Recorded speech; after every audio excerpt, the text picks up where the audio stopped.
You get dressed every morning without thinking about it. A shirt goes on, pants go on. You cover certain parts of your body and leave others exposed. You never questioned why. But the real answer is far stranger than fashion, far stranger than modesty, and far older than any civilization you have ever studied. Your ancestors did not start out covering anything at all. For millions of years, the human body was simply a body. No shame attached to it, no rules about it. Then something changed. Something in the climate, in the mind, and in the skin itself forced a decision that would shape every culture that followed. What made humans start covering themselves in the first place? To answer that, you have to go back further than clothing. You have to go back to fur. Around 3 million years ago, your ancestors began losing their body hair. Researchers like Nina Jablonski, a biological anthropologist, have traced this shift to a need for better cooling. Early humans were becoming persistence hunters, chasing prey for hours across hot open savannas. A furry body traps heat. A bear's sweaty body releases it. Losing hair was not a fashion choice. It was survival engineering. But losing hair created a new problem. Skin without fur is skin exposed to the sun.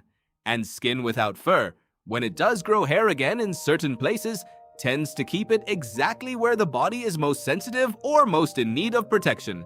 This is the first clue. The parts of the body that stayed covered by hair, or later by cloth, were never random. They were the parts most vulnerable to injury, infection, or temperature loss. So the earliest covering was not a decision. It was biology making the decision for you. Then came the real turning point. Not warmth, not modesty, cold. As humans migrated out of Africa and into colder climates, something had to give. A hairless body cannot survive a European winter. This is where clothing enters the story, and where one of the strangest pieces of evidence in all of anthropology comes in: lice. In 2003, a team led by geneticist Mark Stoneking studied human body lice, the kind that live specifically in clothing rather than on skin. By comparing the DNA of body lice to head lice, his team calculated when body lice first evolved as a separate species. The answer stunned them. Roughly 170,000 years ago, humans began wearing clothing regularly enough that an entirely new parasite adapted to live in it. Read that again. Lice evolved because you started wearing clothes. This means the first real clothing was not for embarrassment. It was for warmth and possibly for carrying tools, food, or infants more easily. Ancient humans were not blushing at their own bodies. They were freezing and they needed a solution. But if survival explains why humans started covering themselves at all, it does not explain why every culture eventually covered different parts. Some societies covered the chest, others left it bare and covered only the waist. Some covered the face, others covered nothing but the feet. Why would this vary so wildly if the goal was simply protection from cold? Archaeologist Ian Gilligan has spent years researching exactly this question, studying the origins of clothing through the lens of both climate and culture. His research suggests something fascinating. Once clothing existed for survival, it very quickly became a canvas for meaning. The moment cloth touched skin, it stopped being neutral. It became a signal. Think about what that signal could say. Status, age, availability for marriage, membership in a tribe. A covered body could suddenly announce who you were without a single word being spoken. This is where the concept of modesty gets more complicated than most people assume. Modesty was not one universal rule invented once and copied everywhere. It was reinvented differently in dozens of separate places, based on local climate, local religion, and local social structure. What one culture considered shameful to expose, another considered completely unremarkable. In many hunter-gatherer societies studied by anthropologists throughout the 20th century, women went bare-chested with no sense of shame at all, while covering the genitals was considered essential. In some desert cultures, faces were covered against sun and sand, and that covering later took on deep religious meaning.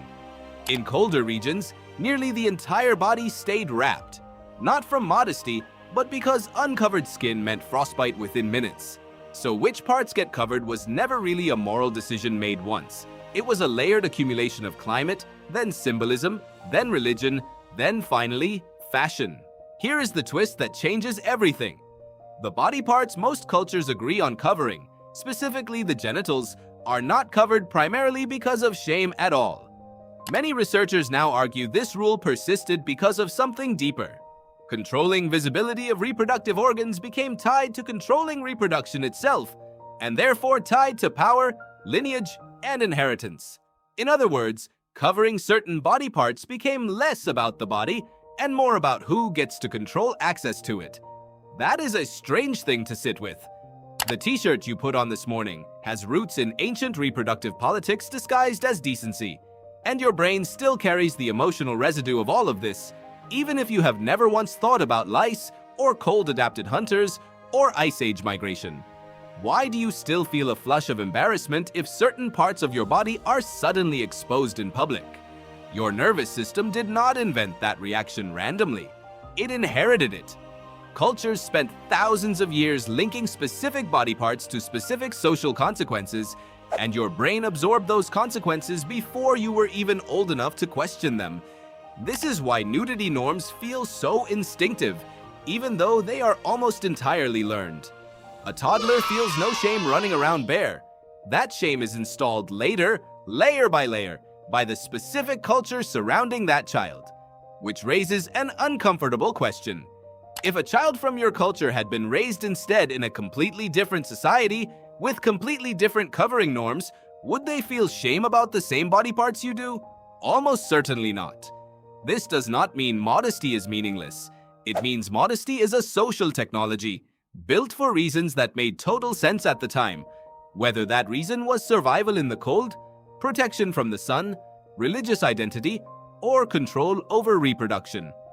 Your ancestors did not choose to cover their bodies because nakedness was inherently wrong. They chose to cover specific parts because doing so solved specific problems. Problems related to temperature, safety, identity, and eventually power. And every time you get dressed, you are still solving a version of those same ancient problems, whether you realize it or not. So tonight, when you take off your clothes and get ready for bed, notice something. Notice that the decision about which parts to cover was never really yours. It was inherited from ice ages, from lice evolving in fabric, and from thousands of years of cultures deciding, one argument at a time, what a covered body was allowed to mean. You get dressed every morning without thinking about it. Now you know exactly why that thought was never yours to begin with.